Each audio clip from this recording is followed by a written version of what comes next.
दंडवत।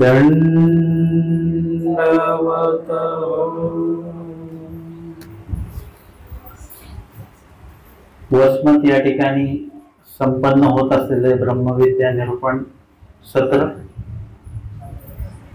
आजच्या या सत्रामध्ये आपण स्मृतीस्थळ या ग्रंथातील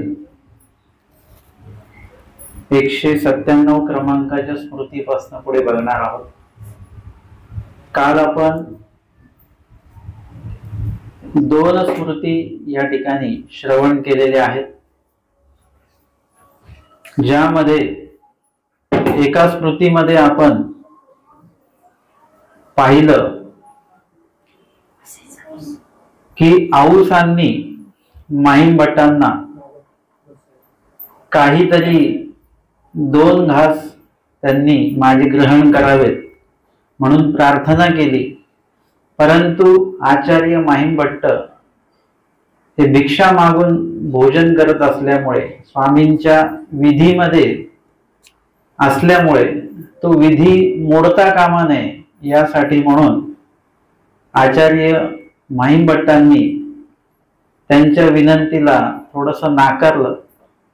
एका दृष्टीने ते चूक जरी असलं तरी एका दृष्टीने जो विधी सुरू आहे त्यांचा, त्या विधीमध्ये कुठल्याही प्रकारचा खंड पडू नये हा एक चांगला विचार माहिमभट्टांचा आहे।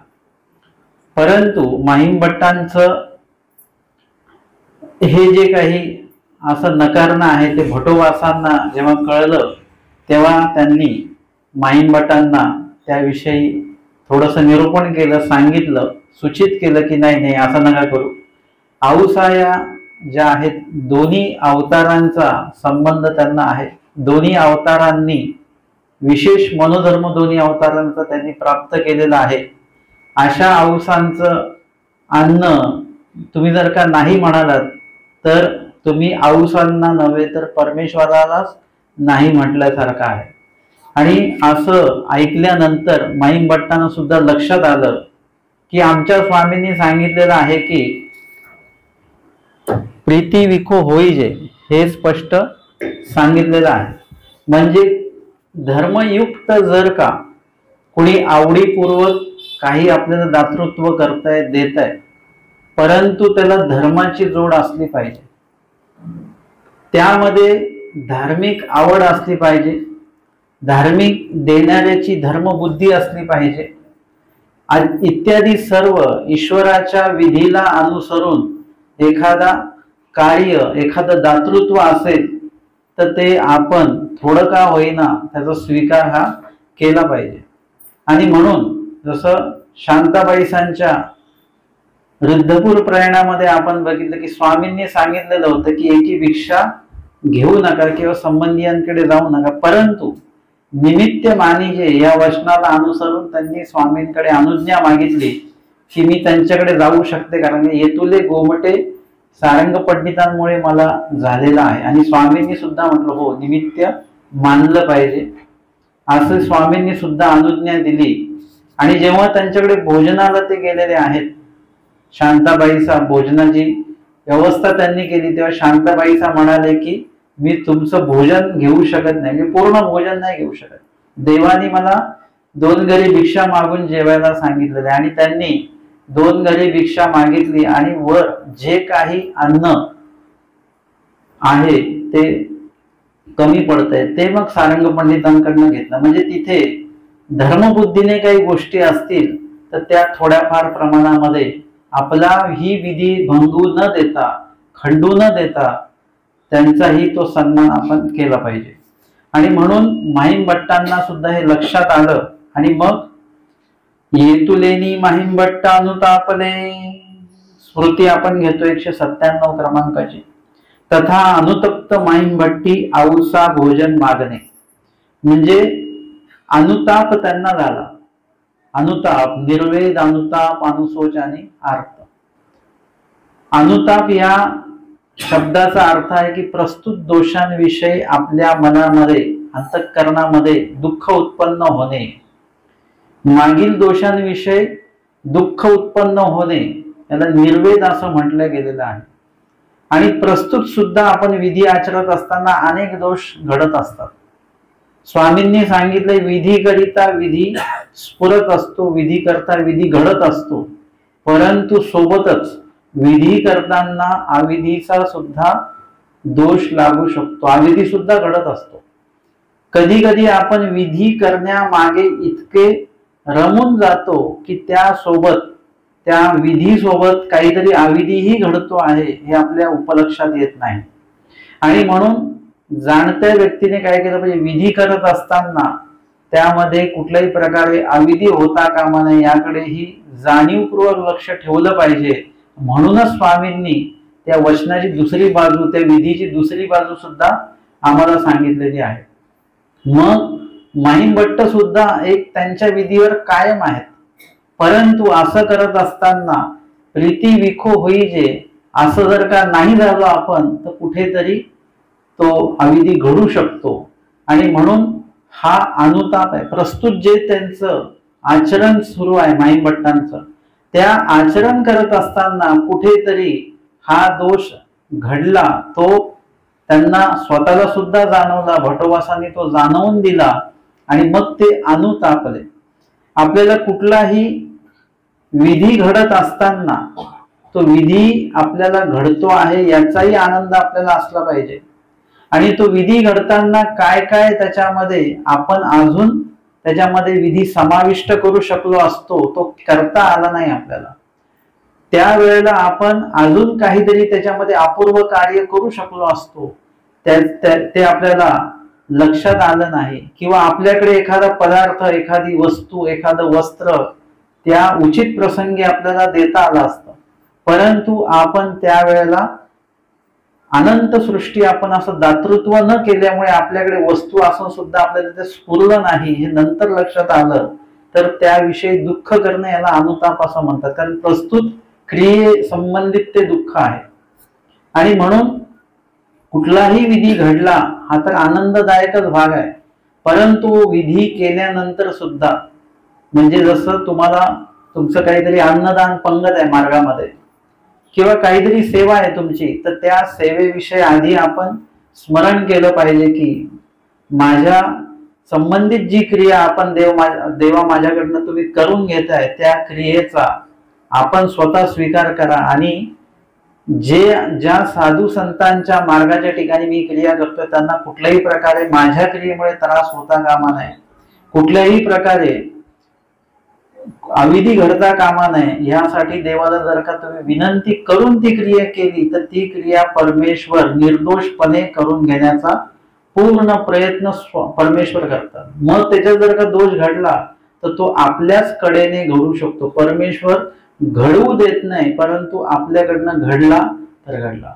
म्हणून कुठलीही क्रिया आमच्या स्वामींनी सांगितले क्रिया उभय रूपा सांगितलेली आहे. एका क्रियेमध्ये नुसतं गोमटच प्राप्त होईल असं नाही, त्याच्यामध्ये थोडासा अविधी पण घडू शकतो. मग अशा वेळेला काय की प्रायश्चित्त आहे.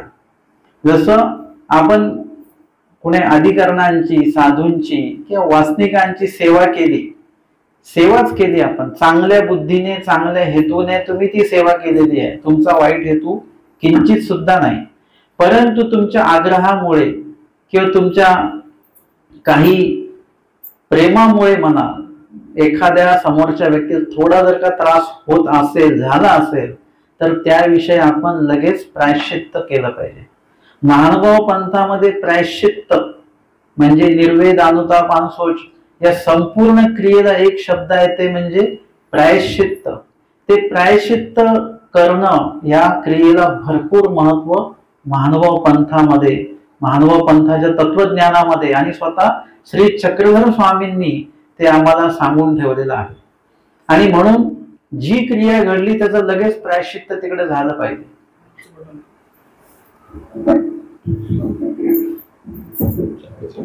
काही भागांमध्ये मी जातो तिथे असं बघायला मिळतं की आपण तिथे गेलो, नुसतं त्यांनी बोलवलं काही, नुसतं त्यांच्याकडे पाणी घ्यायला जरी गेलो आणि लगेच निघालो तरी ते लगेच दोन दंडोत घालतात की आमच्याकडनं काही सेवेमध्ये वगैरे काही अविधी घडला असेल तर आम्हाला क्षमा करा. म्हणजे त्या भागामध्ये ती एक रीत बनून गेलेली आहे आणि सर्वांना त्याची एक ती जाणीव आहे की विधी करताना आविधी होऊ शकतो. तर जो घडला विधी आहे आणि त्या विधीमध्ये जर का कळत न कळत जर का आपल्याला आविधी घडला असेल तर त्याचं लगेच प्रायश्चित्त तिकडे करून घ्यायचं. तो हिशोब मागे ठेवायचा नाही. तुम्हाला माहिती आहे पैशाचा हिशोब कसा असतो, जेवढा दिवस जेवढे महिने वाढतील तेवढं व्याज वाढत जातं. ते व्याज आपण फेडता फेडता नाकी न येताना पैशाचं व्याज जे आहे आता ते कसं तरी तुम्ही फेडू पण शकता, परंतु कर्माचं व्याज जे आहे ते फेडता फेडता आपल्या अनंत सृष्टी चाललेल्या आहेत. या सृष्टीमध्ये आपल्याला ही संधी मिळाली, ही जाणीव आहे, अशी अनंत सृष्टी संधी मिळाली, पण त्या कर्माचं जे व्याज आहे ते कर्माचं व्याज आपल्याला इकडे येऊ देत नाही परमेश्वराकडे. आणि म्हणून या ठिकाणी आमच्या स्वामींनी आम्हाला विधियुक्त कार्य करण्याचं ज्ञान तर दिलेलंच आहे, परंतु त्यामध्ये आम्हाला जो काही अविधी घडत असेल त्यामध्ये तर त्या अविधीपासून सुद्धा कसं वाचायचं आहे, त्याचं प्रायश्चित्त कसं करायचं आहे हे सर्व व्यवस्थित प्रमाणे आम्हाला सांगितलेलं आहे. म्हणून कधीही कुठलाही विधी आपल्याला प्राप्त झाला तर त्यामधले अविधी आपल्याला आधी टाळायचे आहेत. कमीत कमी अविधी आपल्याला घडला पाहिजे, मुळात अविधी घडलाच नाही पाहिजे या दृष्टीने आपण प्रवास केला पाहिजे. मग त्यामध्ये अविधीजन्य काय काय गोष्टी असू शकतात, मग त्याच्यामध्ये अन्य वार्ता असेल, एखाद्याला पाय लावणे असेल. तुम्ही जेव्हा भोजन देता, भोजन एखाद्याला वाढणं किंवा देणं ही वाईट गोष्ट आहे की चांगली गोष्ट आहे? गोष्ट चांगलीच आहे. एखाद्याला आपण भोजन वाढतो ही खूप चांगली गोष्ट आहे, परंतु तुम्ही जर का आग्रह करत असाल ही चांगली का वाईट गोष्ट आहे? ही पण चांगलीच गोष्ट आहे. आग्रहपूर्वक भोजन, कुठलीही सेवा आग्रहपूर्वक आपण त्यांना प्रदान केली पाहिजे, ही पण चांगलीच गोष्ट आहे. परंतु तुम्ही अति आग्रह करत असाल मग ते दोषाकडे घेऊन जातात आपल्याला. अन्नदान क्रिया चांगलीच आहे, परंतु अति आग्रहाने जर का तुम्ही ती क्रिया करत असाल तर मग ते तुम्हाला दोषाकडे घेऊन जातं. मग आग्रह असावा, पण अति आग्रह त्या कुठल्याही क्रियेमध्ये नसला पाहिजे. म्हणजे समोरच्याची प्रकृती काय आहे, उपस्थित वातावरण कसं आहे. आता समजा एकदम ऊन आहे आणि ऊन असताना एकदम गरम होत आहे आणि त्यांना आपण चहाचा आग्रह केला, ते म्हटले या उन्हात चहा नाही, नाही बाबा आम्ही बनवलंय घ्यावंच लागेल. म्हणजे हा काय झाला, प्रकृती, वातावरण, वेळ, काळ हे सगळं बघून तुम्हाला कुठलाही विधी करायचा आहे. जर का त्याच्यामध्ये तुम्ही समोरच्या व्यक्तीचं जर का ते जे काही म्हणणं आहे वगैरे ते ऐकून नाही घेतलं तर अशा पद्धतीने त्याच्यामध्ये अविधी घडू शकतो. आणि त्याचं जे काही प्रायश्चित्त आहे त्या अविधी संबंधित ते लगेच तिथल्या तिथे आपण करून ते प्रायश्चिताच्या माध्यमातून त्या दोषाची चाल आपल्याला थांबवायची आहे. म्हणून या ठिकाणी माहिमभट्टांना लगेच अनुताप निर्माण झाला, दुःख वाटलं की बरोबर आहे की आपण एवढ्या मोठ्या औसाचं जे काही आपल्याला ते प्रसन्नतेने देत होत्या, आपण त्यांच्याकडे जाणं आणि मागणं एक प्रकार वेगळा, परंतु स्वतः दोन्ही देवाचा संबंध असले आमच्या औसा या स्वतःहून प्रसन्नतेने काहीतरी देऊ इच्छितात आणि आपण कसं काय नाही बोललो. अनुताप मनामध्ये, अनुताप म्हणजे काय, अनुताप म्हणजे 5 दंडवते घालणे नाही, अनुताप म्हणजे तेवढे प्रायश्चित्त करताना रडणे नाही बरं का. अनुताप म्हणजे अंतःकरणात त्या चुकीविषयी जाणीव होऊन सतत, फक्त प्रायश्चित्ताच्या वेळेस रडू येत नाही, तिथे सतत आपल्याला मनामध्ये ते दुःख असलं पाहिजे की किती मोठी चूक झाली आपल्याकडनं. हे सतत आपल्या अंतःकरणामध्ये तो पोळ जो आहे तो असणं, ह्याला प्रायश्चित्त खऱ्या अर्थाने म्हणत असतात. आणि येतुलेनी माहिमभट्ट अनुतापले, येतुलेनी माहिमभट्ट अनुतापले म्हणजे त्यांना दुःख प्राप्त झालं, दुःख निर्माण झालं अंतःकरणामध्ये. मग भटोबासा ते पुसोनी माहिमभट्ट मागवते गेले, आणि मग भटोबासांकडनं त्यांनी आज्ञा घेतलेली आहे. कारण की माहिमभट्टांना ह्याची जाणीव आहे की भटोबासांना स्वामींनी काय केलेलं, या मार्गाचा, या पंथाचा आचार्य केलेला आहे. म्हणजे जेव्हा एखाद्या मार्गाचे अधिकरण आहेत आणि भटोबास तर त्यावेळी पंथाचेच अधिकरण आहेत, मग आपण ज्यांच्या अधीन आहोत, सन्निधानी आहोत, त्यांची आज्ञा घेणं हे क्रमप्राप्त आहे. त्यांच्या तिथे यायचं असेल, मार्गात जायचं असेल तरी ती आज्ञा आपण त्यांच्याकडनं घेतली पाहिजे. मार्गातनं परत घरी यायचंय आपल्याला, तरी आज्ञा जी आहे ती आपण घेतलीच पाहिजे. जसं आता तुम्ही मार्गात गेलात, तुमचं काही विधी विधान तुम्ही तिथे केलं आणि तिथून निघायचंच आहे तुम्हाला, आपण काही मार्गात थांबणार आहोत का? नाही, आपण लगेच घराकडे येणार आहोत. परंतु त्या वेळेला सुद्धा त्या अधिकाऱ्यांची आपण परवानगी घेतली पाहिजे की बाबा आम्ही येऊ का, आम्ही येतो, आम्ही जातो असं नाही, आम्ही येऊ का विचारायचं, आम्ही जाऊ का. ते जर म्हणतील हो ठीक आहे, म्हणजे ते आज्ञा तुम्हाला देते. म्हणजे ज्यांच्या अधीन आपण आहोत त्यांची आज्ञा घेणं हे क्रमप्राप्त आहे. मग महिमभट्ट जे आहेत ते भटोबासांना विचारून त्यांची आज्ञा घेऊन मागवते गेले, आऊसांकडे गेले. आऊसांशी साष्टांग दंडवत घातले आणि आऊसांना त्यांनी साष्टांग दंडवत घातलेले आहेत. नुसता वाकून दंडवत नाही केला, आऊसांच्या समोर साष्टांग दंडवतच त्यांनी घातलेला आहे. म्हणजे अनुताप जो आहे तो यावरून कळतो की तुमच्या अंतःकरणामध्ये किती दुःख आहे हे तुमच्या बाह्य हालचालींवरून ते लक्षात येत असतं. स्वामींनी सांगितलं स्नेहाच्या कांजी जाणवे, म्हणजे एखाद्या विषयी तुम्हाला स्नेह असेल तर ते तुम्ही त्याला काय देताय, कसं देताय याच्यावरून ते लक्षात येतं. एखाद्या आईने म्हणावं की माझ्या मुलामध्ये खूप जीव आहे आणि मुलाने ती खाऊ पिऊच घालत नाहीये, तर हे असा त्याला जीव आहे असं म्हणता येईल का? नाही. आईचा जीव आहे म्हणजे आई, तो मुलगा नाही म्हणतो तरी आई म्हणते हे खा, नाही तर ते खा, अमकं घे तमकं घे. तो नाहीच म्हणतो तरी आईचं म्हणणं सांगणं काही थांबत नाही, देणं काही थांबत नाही. हे जेवढं स्नेह असेल तेवढं ते दिसून येतं. तसं तुमच्या मनामध्ये दुःख आहे, तुमच्या मनामध्ये त्याविषयी प्रायश्चित्त आहे, चुकीची जाणीव झाली तर तशी क्रिया तुमच्या हावभाव, तुमचे ते हालचाल, तुमची वागणूक ही तशी असली पाहिजे. नाहीतर एखाद्याला माफी मागताना तुम्ही एकदम कडक शब्दात जर का म्हटलं मला माफ करा, तर ही माफी मागणे नाही. माफी मागणाऱ्या व्यक्तीच्या शब्दात विनम्रता असली पाहिजे, त्याच्या हालचालींमध्ये ती विनम्रता दिसून आली पाहिजे. तर लक्षात येतं की यांच्याकडे ती विनम्रता निर्माण झाली, त्यांच्याकडे ते प्रायश्चित्त आहे.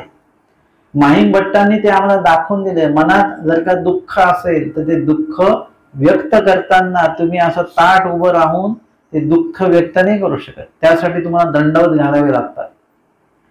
प्रायश्चित्त म्हणजे दंडवत नाही बरं का, दंडवत घातले म्हणजे प्रायश्चित होत नाही. परंतु जर का प्रायश्चित्त निर्माण झालं तुमच्या अंतःकरणामध्ये तर तुम्ही असे ताट उभे राहू नाही शकत. तुम्ही ज्यांच्या समोर ते प्रायश्चित्त करताय त्यांच्या समोर आपोआप तुम्ही नतमस्तक होता, साष्टांग दंडवत घालता. आमच्या बाईचा 3 दिवस स्वामींच्या समोर उचासनी बसलेल्या होत्या, परंतु ज्या क्षणी त्यांना ते प्रायश्चित्त निर्माण झालं, प्रेम साधन संचार केल्यानंतर मी जीव आणि हे ईश्वर अशी जाणीव झाली, त्या क्षणाला बाईचा त्या उचासनावरून खाली आल्या आणि गडबडा लोळल्या, दंडवत साष्टांग घातले आणि प्रायश्चित्त जे आहे, प्रायश्चित्ताचे शब्द ते बोललेले आहेत. अंतःकरणातनं ते प्रायश्चित उचंबळून आलेलं आहे. ते प्रायश्चित्ताचं म्हणजे अंतरक्रिया असेल तर बाह्य ती क्रिया प्रगट होते. परंतु नुसती बाह्यच क्रिया असेल तर अंतःकरणात काहीच नाही. काही लोक प्रायश्चित्त करतात पण डोळ्यामध्ये अश्रू येत नाहीत, कारण की ते प्रायश्चित्त अंतःकरणात नाहीये, फक्त शब्दांमध्ये आहे. आपलं प्रायश्चित्त हे अंतःकरणात असलं पाहिजे. शब्दात येईल तेव्हा येईल, पण अंतःकरणात पहिले निर्माण झालं पाहिजे. आमच्या आचार्य महिमभट्टांनी साष्टांग दंडवत घातले आणि म्हणतात, आऊबे तुम्ही मग जीव घाला, तुम्ही म्हणत होती ती ते मी ने घेजे. जे तुम्ही म्हणत होते ती ते मी जे ने घ्यायची, म्हणजे तुम्ही मगाशी मला काल म्हटलात की माझं काही अन्न तुम्ही ग्रहण करा, आणि तुम्ही ते म्हणत होते ती तै मी, तै म्हणजे तेव्हा, जेव्हा तुम्ही म्हणत होते तेव्हा मी जे नेघेची म्हणजे ते मी घेतलं नाही, ते माझे अनुचित हो, ते माझं अनुचित आहे. म्हणजे जर का ते मी घेतलं असतं तर ते उचित झालं असतं. उचित आणि अनुचित असे दोन शब्द आहेत. उचित म्हणजे त्या उचित काळी उचित गोष्ट ते बरोबर त्यावेळेला देणं. चहा सोबत बिस्किट दिलं जातं की नाही?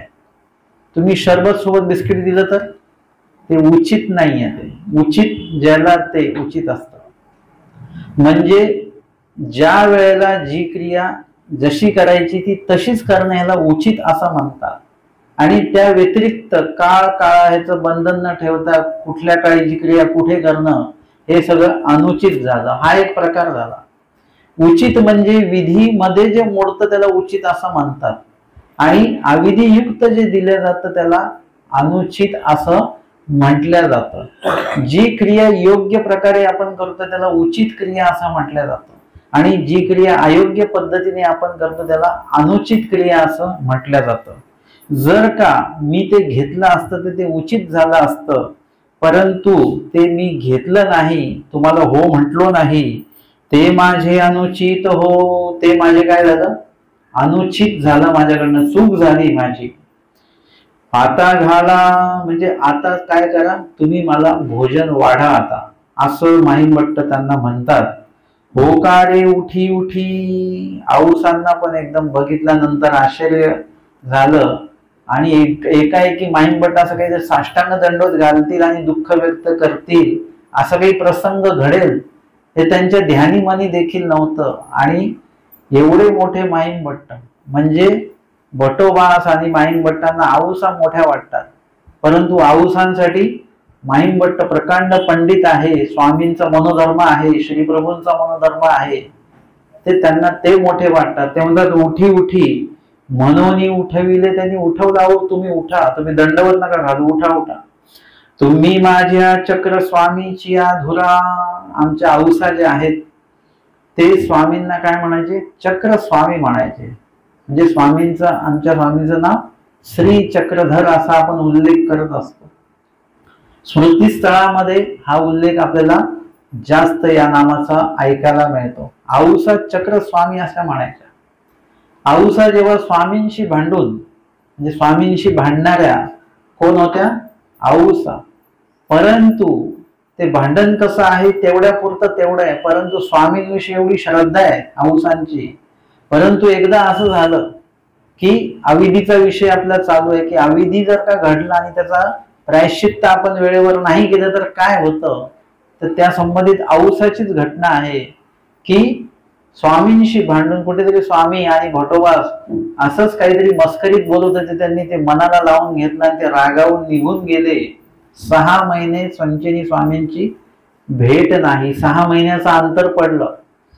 आणि जेव्हा केव्हा म्हणजे आऊसांना स्वामींच्या नामाची आठवण झाली नाही, स्वामींनी सुद्धा आऊसांचं नाव घेतलं नाही. परमेश्वर सुद्धा आपलं नाव कधी घेतात? जेव्हा आपण परमेश्वराचं नाम घेत असतो तेव्हा परमेश्वर आपलं नाव घेतील, आपली आठवण करतील.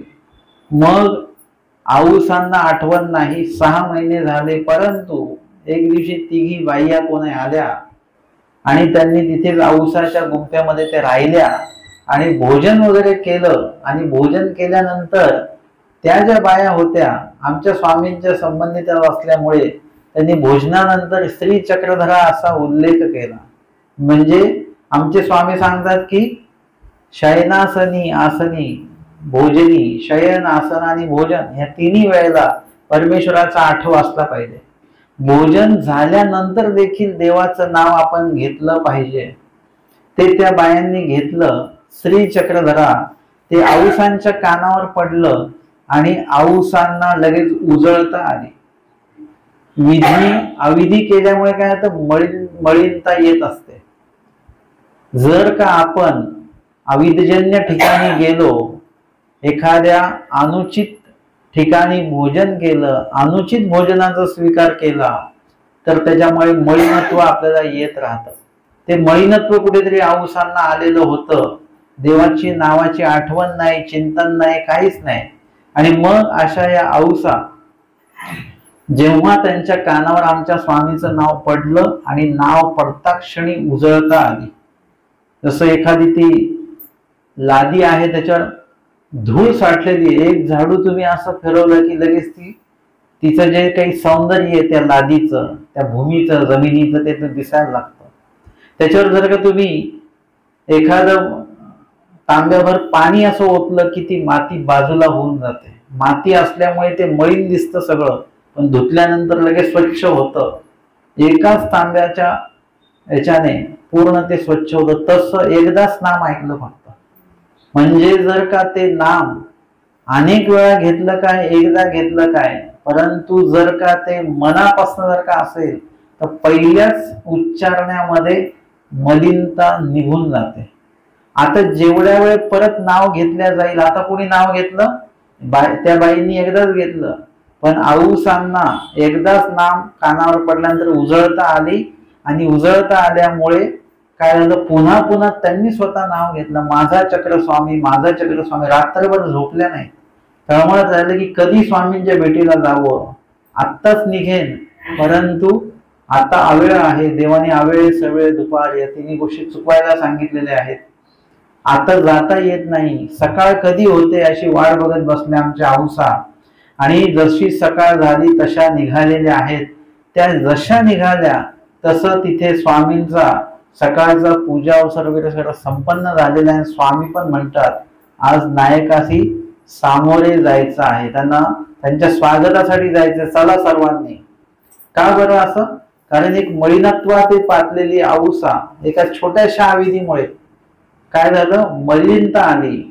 त्याचं प्रायश्चित तिथेच केलं असतं तर लगेच 6 महिन्याचं अंतर नसतं पडलं, परंतु तसं न झाल्यामुळे 6 महिने अंतर पडलं. पण प्रायश्चित्त झाल्यानंतर त्यांनी देवाच्या नामाचं स्मरण केलं आणि आमच्या स्वामींनी सुद्धा त्यांचं चिंतन दुरोणी केलेलं आहे. कासवीचे दृष्टांत आहे.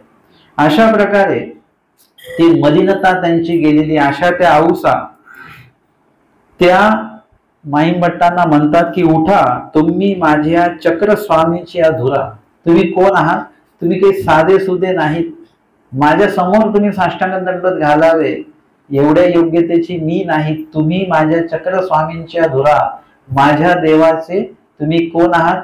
धर्म पुढे नेणारे तुम्ही मुख्य आहात. सगळे भटोवास आहेत, माईंभट्ट आहेत, तुम्ही सर्वजण मुख्य आहात धर्माचे. तुम्ही माझ्या समोर दंडवत घालू नका. म्हणून ही औसी अन्न केले आणि औसांनी काय केलं, भोजनाची तयारी केली, भोजन तयार केलं. आणि मग माईंभट्टा प्रसादाच्या पात्री वाढिले. स्वामींचं जे काही स्पर्शाने पवित्र झालेलं पात्र होतं त्याच्यामध्ये माईंभट्टांना वाढलं. मग माईंभट्ट तृप्ती पर्यंत जेविले आणि माईंभट्ट तृप्त पर्यंत जेविले. आता त्या जेवणाची गोडी काहीतरी वेगळी आहे बरं का. आता त्या जेवणाला ते जे काही वाढलेले आहे पदार्थ वाढले, त्या पदार्थाला चव नाही आहे किंवा त्या पदार्थाची गोडी नाहीये. ते पदार्थ वाढण्याचा जो काही भाव आहे औसांचा, जो प्रसन्नतेने औसाने वाढलेला आहे, विधीपूर्वक वाढलेला आहे, देवाला आठवून तो वाढलेला आहे आणि प्रीतीपूर्वक तो पदार्थ वाढलेला आहे, त्यामुळे त्या पदार्थाला गोडी आलेली आहे. ती गोडी काहीतरी वेगळीच असते. त्याच्यामध्ये तुम्ही इतर काही मसाले वगैरे टाका, त्याच्याने भाजी चविष्ट होत नाही. तो पदार्थ बनवताना तुम्ही चांगल्या मनाने बनवलेला असेल तर तो पदार्थ पवित्र चांगला होतो, म्हणजे त्याच्यामध्ये ती रुची वगैरे येते. आणि म्हणून आपण घरामध्ये सुद्धा अन्न तयार करत असताना परमेश्वराला आठवत, परमेश्वराचं काही श्रवण करत जर का ते अन्न तयार करत असू तर त्याच्यामध्ये अंतःकरणामध्ये गोडी निर्माण होते. मग ते तुम्ही साधी जरी भाजी बनवली तरी त्याच्यामध्ये एक वेगळी चव असते. तुम्ही परमार्गामध्ये जा बरं, तुम्ही इथे जर काय काही बनवता त्याच्यामध्ये काय काय तुम्ही टाकून ते बनवत असता, पण त्या भाजीला ती चव नसते. पण मार्गातली भाजी नाही, साधी जरी बनवून अशी परतवून जरी दिली तेलामध्ये तरी त्या भाजीला एक वेगळीच चव असते. आणि ती चव तुम्ही कधीच इकडे घरी तुमच्या भाजीला ते आणू शकत नाही. का बरं असं होतं? कारण की ते अन्न पवित्र आहे, देणाऱ्याचा भाव पवित्र आहे, घेणाऱ्याचा भाव पवित्र आहे. त्या ठिकाणी बनवणारे जे काही सेवेकरी आहेत सर्व, त्यांचा भाव पवित्र आहे. ते सेवा म्हणून, ही माझी रोजची सेवा आहे म्हणून ते केल्या जातं. अनंत जे काही अनेक साधू संत आहेत परमार्गात, त्यांच्यासाठी बनवायचं आहे, हा एक पवित्र हेतू त्याच्यामध्ये आहे. आणि देवाला आठवत आठवत तो पदार्थ बनवला जातोय. एवढं सगळं आपल्या घरी आहे का? ही सुविधा एवढ्या आपली घरी नाही आहे. आपल्याला असं आहे की कधी एकदा जेवण आपण बनवतो, कधी सगळ्यांना वाढतो आणि काम आटोपतो, असं आहे आपलं. तिथे तो भाव आहे, सेवेचा भाव आहे, म्हणून तिथल्या पदार्थांची गोडी काहीतरी वेगळीच आहे. ही गोडी इथे आऊसांच्या त्या बनवलेल्या अन्नाला आहे, म्हणून तृप्तपर्यंत जेवलेला आहे. माणूस एखादा पदार्थ तृप्तपर्यंत कधी खातो? ज्या वेळेला त्याला त्याची भूकही असते आणि ज्या भुकेप्रमाणे तो पदार्थ सुद्धा तसाच उपलब्ध होतो. तुम्हाला जर का तहान लागलेली आहे आणि तुम्हाला गरम पाणी प्यायला दिलेलं आहे, उन्हातनं तुम्ही आला, तहान लागली, गरम पाणी दिलं तर तुम्ही तृप्तपर्यंत पाणी नाही पिऊ शकत. जेव्हा तुम्हाला थंड पाणी मिळतं ना, तेव्हाच तुम्ही ते तृप्त, म्हणजे तहान लागलेली आहे आणि त्या अनुषंगाने तसंच थंड पाणी तुम्हाला प्यायला मिळालं तर तुम्ही तृप्तपर्यंत ते पाणी ग्रहण करता. तसं त्या अन्नाची भूक लागली, कुठल्या अन्नाची? आऊसा जे बनवणार आहेत त्या अन्नाची भूक आहे. आणि तसंच ते अन्न आवडीपूर्वक बनवल्यामुळे त्याच्यातली ती एक त्या चवीचा आनंद माहीमभट्ट घेताना तृप्तपर्यंत ते भोजन करतात. जसं सांगितलेलं आहे, वेळेमध्ये येतं की आमचे भटोबास जे आहेत त्यांना तृप्तपर्यंत स्वामींनी भोजन त्यांना वाढायला लावलेलं आणि तृप्तपर्यंत ते जेवलेले होते. किंवा जानोपाध्याय तृप्तपर्यंत त्यांना आंबे खाऊ घातले होते स्वामींनी आंब्याला, तृप्तपर्यंत. का बरं? कारण की आंबे वाहण्याची एक आवड त्यांची वेगळीच आहे. आंबे खाण्यासाठी ते थांबले नाही, आंबे वाहण्यासाठी म्हणून ते निघाले, रद्दपूरला पोहोचले, ते आंबे अर्पण केले. श्री प्रभूंकडचाही प्रसाद मिळाला आणि आमच्या स्वामींनी त्यांच्यासाठी आंबे राखून ठेवले, कोणाला दिले नाही. बाईसा म्हणतात, बाबा हे आंबे देऊन टाका, नाही तर हे पिकून खराब होऊन जातील सगळे. स्वामी म्हणतात नाही, दृढ पुरुष येतील, त्यांना ते त्यांच्या पायाचे आंबे आहेत सगळे. आणि ते आले, स्वामींनी त्यांची चौकशी केली, श्रमनिवृत्ती केली, तृप्तपर्यंत त्यांना ते आंबे आमच्या स्वामींनी खाऊ घातलेले आहेत. त्यानंतर तिसरा प्रसंग येतो की स्वामींनी स्वतः चाकवताची भाजी, म्हणजे ताकवताची भाजी, ती स्वतः बनवलेली आहे आणि ती भाजी सर्वांना स्वतः स्वामींनी वाढली देखील, सर्वांनी ती ग्रहण केली. ती भाजी सर्वांनी तृप्तपर्यंत खाल्ली. नववे तर ती भाजी खाऊन लोक सर्व तृप्त झालेले आहेत. तिथे त्या लेळेमध्ये येतं की त्या भाजीची जी काही चव आहे तेच लोक जाणतात ज्यांनी ती ग्रहण केली. म्हणजे हे काही पदार्थ आहेत, परमार्गातले जे काही पदार्थ आहेत, जे शुद्ध भावनेने दिल्या गेले, बनवल्या गेले, वाढल्या गेले आणि खाल्ल्या गेले, तिथेच तुम्ही तृप्त होऊ शकता. अन्यथा प्रपंचामध्ये, व्यवहारामध्ये तुम्ही काही जरी दिलं, खाल्लं, घेतलं तरी तुम्ही तृप्त नाही होऊ शकत. अतृप्तता त्याच्यामध्ये आहे. अशा प्रकारे माहीमभट्ट तृप्तपर्यंत जेवले. ते भटोबासी ऐकिले आणि ते भटोबासांच्या कानावर आलं की माहीमभट्ट जे आहेत ते खरोखर सांगितलं, त्यांना त्यांची चूक सांगितल्यानंतर अनुतापले.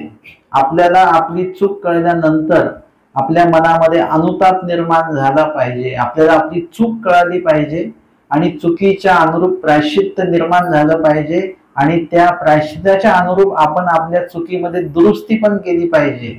एवढी प्रक्रिया घडली तर ते प्रायश्चित फलद्रूप झालं, नाहीतर नाही. नाहीतर आपण म्हणायचं की आजपासून मी कोणाशीच भांडणार नाही असं म्हणायचं प्रायश्चितामध्ये आणि उद्या लगेच भांडायला परत आपण तयार, तर ते प्रायश्चित्त घडलं नाही. उद्या जरी भांडण्याची वेळ आली, प्रसंग आला, तरी आपण म्हणायचं नाही मी प्रायश्चित्त केलेलं आहे, मी भांडणार नाही. असं जर का संयम तुम्ही राखला तर तुमचं ते प्रायश्चित्त जे आहे ते फलद्रूप झालं असं म्हणता येईल. माहीमभट्टांनी नुसतं प्रायश्चित्त नाही केलं, तर तिथे जाऊन माफी मागितली आणि घडल्या चुकीबद्दल जे काही त्यांच्या मनामध्ये जे शब्द होते ते व्यक्त केले, शब्दरूपी सुद्धा प्रायश्चित्त केलं आणि ते अन्न ग्रहण केलं. ते भटोबासी ऐकिले, भटोबासांच्या कानावर सर्व प्रसंग पडल्यानंतर त्यांना खूप बरं वाटलं. बघा, कधी कधी अशा ह्याची वृत्तीचे लोक असतात की ज्यांना दोन लोकांची भांडणं झालेली ऐकलं की त्यांना बरं वाटतं, बरं झालं यांचं, असंही विचार करणारे लोक आहेत. आणि जे धर्म जाणीव असलेले जे लोक आहेत ना, त्यांच्या कानावर जर का असं पडलं तर त्यांना वाईट वाटतं, असं नव्हतं झालं पाहिजे. पण जर का त्यांना कळलं की त्यांनी ते त्यांचा समेट झाला बरं का, त्यांची भांडणं मिटली, एकमेकांना त्यांनी प्रसवाचे दंड घातले, तर त्या जाणत्या व्यक्तीला खूप बरं वाटतं की वा खूप चांगलं झालं बरं का. म्हणजे देवाला जे मान्य नाही ते यांनी केलं होतं, परंतु आता देवही प्रसन्न झाले असतील म्हणून त्या व्यक्तीला सुद्धा तो आनंद आहे. काही लोकांना वाईट झाल्याचा आनंद असतो, पण जे काही धर्म जाणीव असलेले व्यक्ती आहेत त्यांना चांगलं झालं तर त्यांना भरपूर आनंद होतो. तो आनंद भटोबासांना झाला. मग सुख झाले, सुख झाले म्हणजे समाधान वाटलं अंतःकरणामध्ये की खूप चांगली घटना घडली. माईमभट्टाचाही दोष वाढला नाही तो तिथे, आणि औसांची क्रिया सुद्धा लेखी लागली की माईमभट्टांसारख्या व्यक्तीच्या ठिकाणी त्यांना काहीतरी शीत प्रवेशन करता आलं. अशा प्रकारे अविधी, विधी आणि त्या संदर्भातलं जे काही प्रायश्चित्त आहे, रसव मोडणे आहे, अनुताप आहे, याविषयी या संदर्भामध्ये आपण आजच्या या 197 क्रमांकाच्या स्मृतीमध्ये तथा अनुतप्त माईमभट्टी औसा भोजन मागणे या स्मृतीमध्ये हा विषय आज आपण श्रवण आणि चिंतन केलेला आहे. दंडवत हो.